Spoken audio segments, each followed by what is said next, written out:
She invited her ex over for dinner while I was working late, then sent me a photo of them together with the caption, "Look who stopped by. Remember when you were this handsome?" I didn't reply. Just came home, packed her things, and told her she had 30 days to move out. Now she's outside banging on the door. I met Vanessa at a friend's birthday party 4 years ago. She was stunning, tall, blonde, the kind of woman who turns heads when she walks into a room. I couldn't believe my luck when she gave me her number. We hit it off right away, moved in together after a year, and things were pretty good. At least I thought they were. I'm a contractor, specializing in high-end renovations. It's good money but means long hours sometimes, especially when we're wrapping up a project. Vanessa works as a receptionist at a dental office, steady 9 to 5 hours. She's always complained about my schedule, saying I work too much, but bills don't pay themselves. The thing about Vanessa is she needs constant attention. When she doesn't get it, she acts out. Usually, it's small stuff, forgetting to pick up my favorite snacks at the store, making plans without telling me, or giving me the silent treatment. I brush it off because, hey, nobody's perfect. But last Tuesday, she crossed a line. I was finishing up a big project, a kitchen remodel for a wealthy client who kept changing his mind about the cabinet finishes. What should have been a 2-week job had stretched to almost a month. I texted Vanessa around 5:30 p.m. to let her know I'd be working late again. Her reply was curt, "Whatever, I'll make my own plans." Nothing unusual there. I figured she'd order takeout and binge watch one of her shows. I was dead wrong. Around 8 p.m., my phone buzzed with a notification. Vanessa had sent me a photo. I opened it while waiting for some caulk to dry and felt my stomach drop. There she was, sitting at our dining table, the one I had built by hand as a 1-year anniversary gift, with a guy's arm draped around her shoulders. I recognized him immediately. Tyler, her ex-boyfriend, the one she dated for 3 years before me. The one she claimed was ancient history, but whose name somehow still came up whenever we argued. They were sitting close, wine glasses in front of them, plates of what looked like the lasagna I had made and frozen last weekend. Vanessa was smiling that particular smile she usually reserved for when she was genuinely happy, a rare sight lately. The caption read, "Look who stopped by. Remember when you were this handsome?" I stared at my phone for a full minute. My first instinct was to call her, to yell, to demand an explanation. But something stopped me. Maybe it was pride, maybe it was knowing exactly what she wanted. A reaction, a fight, drama. I wasn't going to give her that satisfaction. I put my phone away and focused on finishing the job. The client was thrilled with the results, even tipped me an extra $200, which I barely registered. My mind was elsewhere, plotting my next move. Our apartment is in my name. I bought it before we met, and while Vanessa has lived there for 3 years, her name isn't on any paperwork. She's contributed to utilities and groceries, but I've covered the mortgage myself. This detail suddenly seemed very important. I stopped at a hardware store on my way home and bought a new set of locks. The guy at the counter raised an eyebrow when I also picked up a doorbell camera, but he didn't ask questions. It was nearly 11 p.m. when I pulled into my driveway. I sat in my truck for a minute, half expecting to see Tyler's car, but the only other vehicle was Vanessa's Honda. I took a deep breath and went inside. The apartment was quiet. Dirty dishes sat in the sink. 2 plates, 2 wine glasses, 2 forks. The lasagna dish was nearly empty. In the living room, I spotted a man's coat thrown over the back of the couch, an expensive-looking wool coat that definitely wasn't mine. I checked the bedroom. Vanessa was asleep, alone, thankfully. The bathroom showed no signs of a male visitor. It seemed Tyler had left, but not before making himself at home in my space, eating my food, drinking my wine, and who knows what else. I grabbed Tyler's coat and tossed it outside on the front lawn, not caring that it had started to drizzle.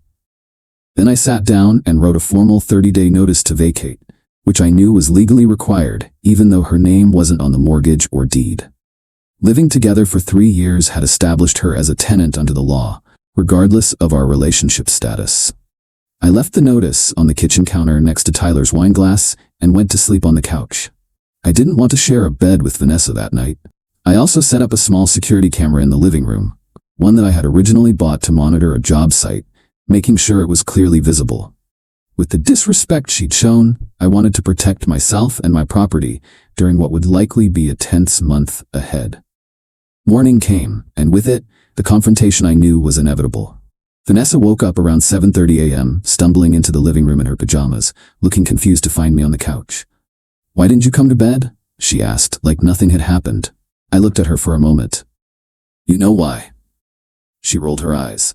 If this is about Tyler, he just stopped by to return a book he borrowed ages ago. We had dinner, caught up a bit, no big deal. The book must have been pretty interesting to need wine and lasagna to discuss it, I said flatly. Her expression hardened. You're never home anymore. What am I supposed to do, sit around waiting for you? There's a difference between making plans and inviting your ex over for a romantic dinner in our home, I pointed out. It wasn't romantic, she scoffed. You're overreacting. Am I? Remember when you were this handsome? What exactly was that supposed to mean?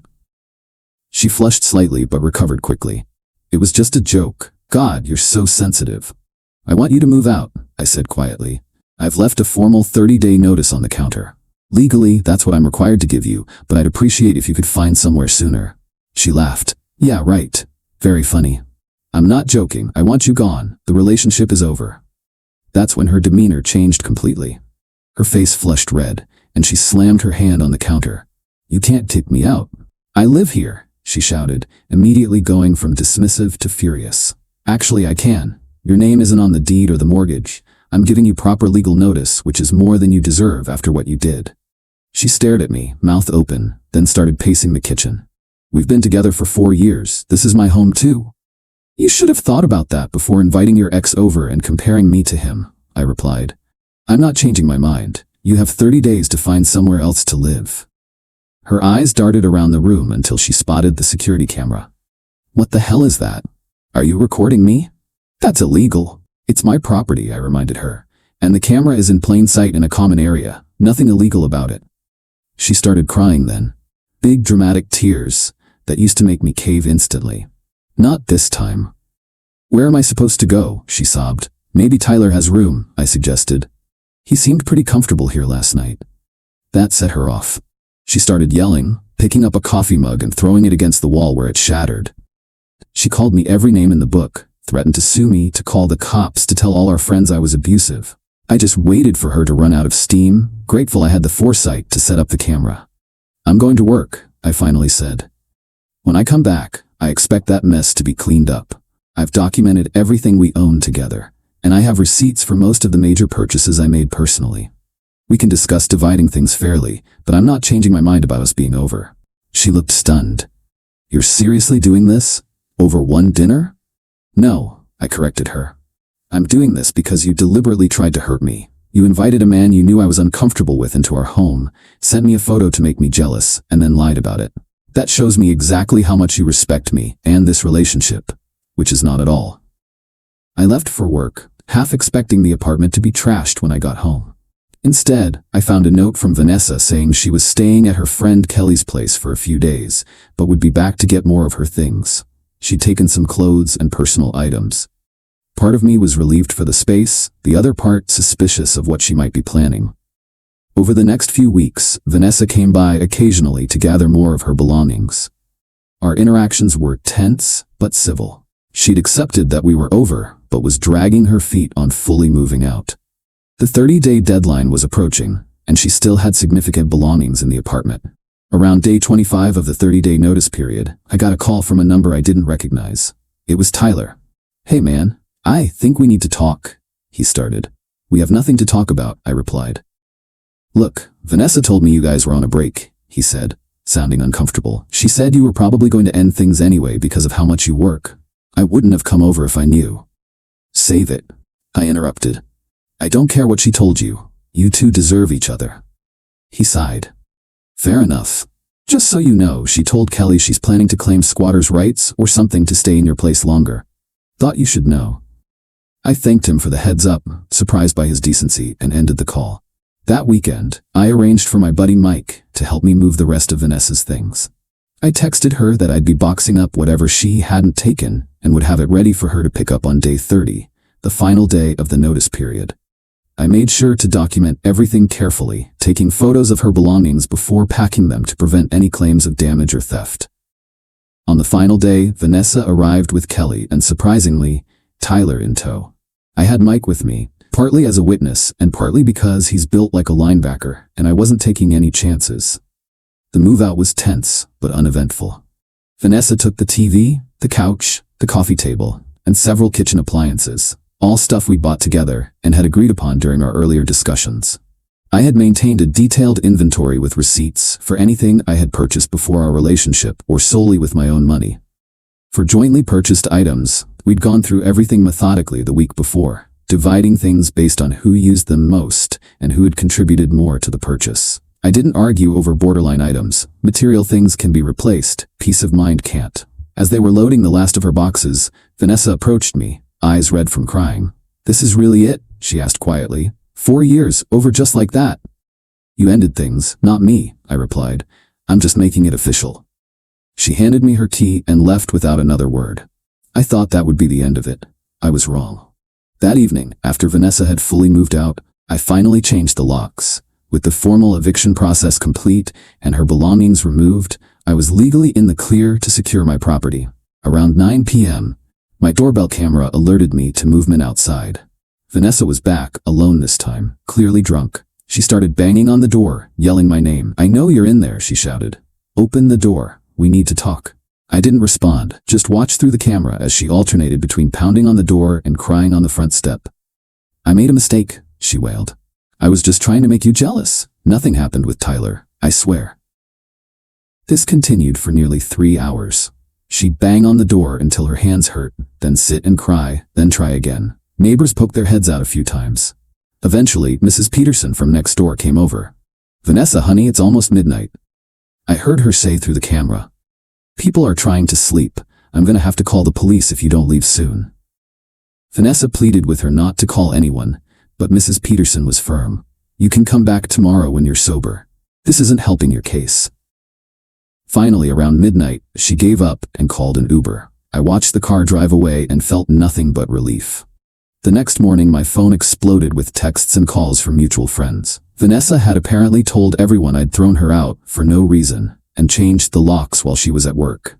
Some believed her, some didn't, some just wanted the drama. I responded selectively, explaining to close friends that I had given her proper 30-day notice and only changed the locks after she had fully moved out.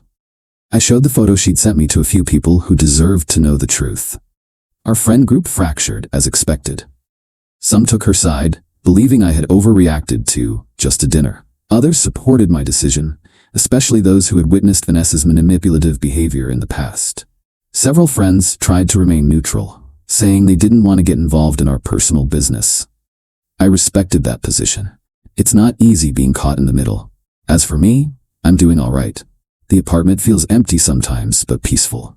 I've been working normal hours again, spending weekends fixing up the place. New paint, new furniture, small changes that make it feel like mine again. 3 months after Vanessa moved out, I ran into her and Tyler at a restaurant. She looked away, but he nodded awkwardly. I returned the nod and continued to my table. No drama, no scenes, just acknowledgement and distance. Some people have suggested I overreacted, that changing the locks was extreme for what might have just been an innocent dinner. But those people didn't see the look in her eyes in that photo. Smug, challenging, deliberately hurtful. They didn't know about the 1,000 small ways she tried to make me jealous over the years, or how often Tyler's name came up when she wanted to wound me. What Vanessa never understood was that I'm not the type to yell and fight. I'm the type who walks away when disrespected. She kept pushing boundaries, expecting me to push back, creating drama to feel wanted. When I finally enforced a real boundary, she couldn't handle it. The night she stood outside banging on the door for 3 hours told me everything I needed to know. She didn't want me back because she loved me. She wanted me back because I was finally doing something she hadn't predicted. I was no longer playing my assigned role in her drama. 6 months have passed now. I'm seeing someone new, Mia, a landscape architect I met through a job. She's straightforward, independent, and respects my work because she understands what it's like to build things with your hands. We're taking it slow, but it's good. Vanessa still tries to contact me occasionally, usually late at night or when things with Tyler are rocky. I don't respond. Some doors once locked should stay that way. Looking back, I realized the locks I changed that night weren't just on my doors. They were on my life, keeping out the drama, the manipulation, the disrespect I'd tolerated for too long. It wasn't about punishing Vanessa. It was about protecting myself. Sometimes the most satisfying revenge isn't about getting even. It's about getting free. Update. 1 year later. It's been a little over a year since the night I changed the locks, and several people have asked for an update, so here goes. First, about me. I'm still with Mia, and things are great. She moved in 3 months ago, and it feels right in a way living with Vanessa never did. We're actually talking about buying a bigger place together next year. My contracting business is doing well. I've hired 2 guys to help with the workload, which means more regular hours and less stress. As for Vanessa, her relationship with Tyler lasted about 8 months before imploding spectacularly at a mutual friend's wedding. According to witnesses, she accused him of flirting with a bridesmaid, threw a drink in his face, and had to be escorted out. Classic Vanessa drama. She tried reaching out to me again after that breakup, sending long texts about how she'd realized what she lost and changed so much. I didn't respond. Some lessons need to be learned the hard way, and I'm not interested in being anyone's backup plan. The apartment looks completely different now. Mia and I repainted, bought new furniture, and rearranged everything. The dining table I built is still here, but we refinished it together, sanding away the old memories and creating new ones. What surprised me most about this whole experience was how quickly I moved on once I made the decision to prioritize my self-respect. For years, I'd tolerated Vanessa's behavior because I thought that's what you do when you love someone. You weather the storms, you compromise, you forgive. But there's a difference between compromise and surrender, between forgiveness and being a doormat. The night I saw that photo of her with Tyler, something clicked. It wasn't jealousy I felt, it was clarity. I suddenly saw all the ways I'd been diminishing myself to keep her happy, all the disrespect I'd normalized, all the manipulation I'd accepted as just how she is. Changing those locks wasn't just about keeping her out of my home, it was about reclaiming my life, my dignity, my peace of mind. And that, more than any revenge, has been the most satisfying outcome of all.